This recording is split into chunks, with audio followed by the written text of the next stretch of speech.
atong Crypto Thursday update is with regards naning mga bagong features, no? Feature set na atong makitaan. So atong masabtan na the community is alive and kicking, right? We are building bisan pa og bear market karon. But pasabot bisag ubos ang price, no, we are biddle.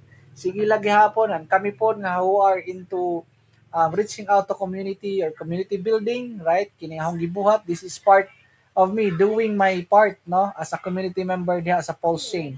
So naay mga developers, no, like Switch and Agorax, which is part sa atong Crypto Thursday update karong hapuna. Ang atong chat is blowing up. Ako lang basahon, right? But anyway, having said that, no, mga Agorax, right? Like Liberty X, right? And what else? Ang ato ang Switch, ro. So these are very important things nga atong masabtan. And with regards po sa atong balita karong hapuna, the Clarity Act of America. It is a landmark bill, no? Na Genius Act, right? For crypto.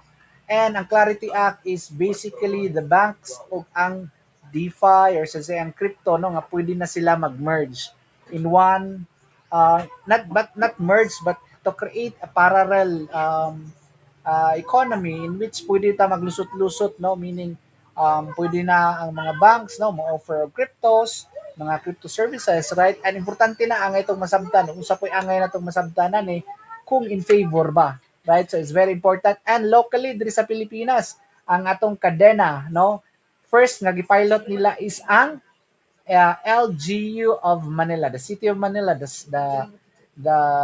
kumbaga mo man ay pinaka-center na to, no, dinhi sa the capital city of the Philippines is Manila.